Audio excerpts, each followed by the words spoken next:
Let's tackle these questions. When are we to gather as a church corporately to worship the Lord? On what day? And what is a key element of our gathering together? You know, I am a guest preacher often in churches. I've been in over 80 different churches. And one day I was preaching in a church and I was excited. I felt like God had used my message and was looking forward to praying with some people, talking with some people afterwards.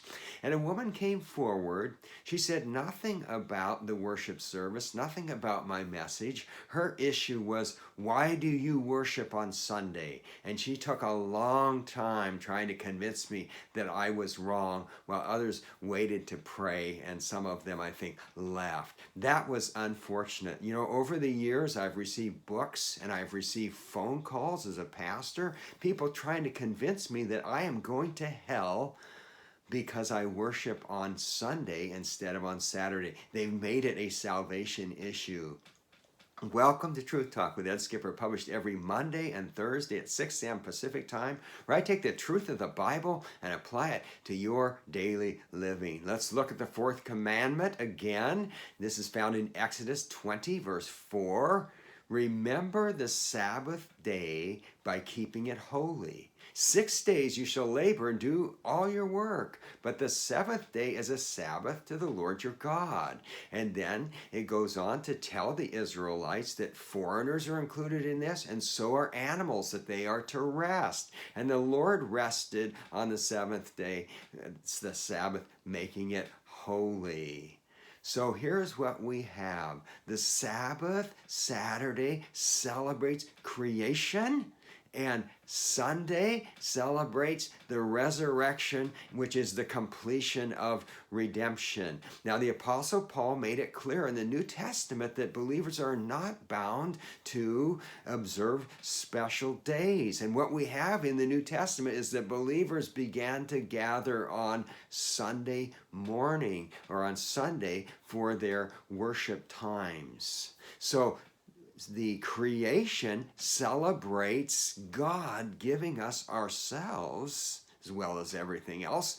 And Sunday, the first day of the week, celebrates God giving himself to us. And so that is why we choose, as the church has throughout history, to worship on Sunday.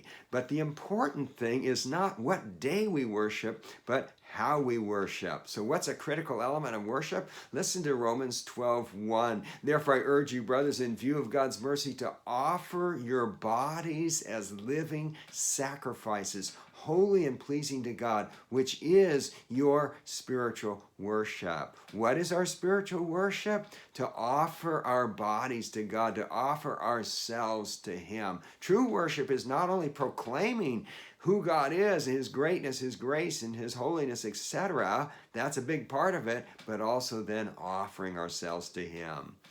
Blondin was a man that lived well before you or I, and he would go to Niagara Falls and set up a steel chain across the falls, and on a windy day with no safety net, he would walk across that cable, run across it, and even dance on it. And one day he wheeled a wheelbarrow full of bricks across on that cable across Niagara Falls, and the fans loved it and they cheered.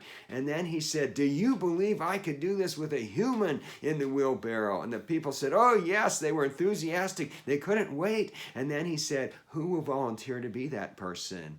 All the hands went down. There were no volunteers. So you could say they praised him and believed in him, but not to the extent that they were willing to trust him and put their lives at stake in any way, risk themselves for him. And so it is with worship. We are not only to proclaim who he is, but we are to offer ourselves to him, and that is a critical element, more critical than what day we worship the Lord. Hey, for more on the Sabbath, particularly our rules binding today, that's my last video. There is a link in the description, and stay tuned because the next one will be about our need for rest, and it is so important.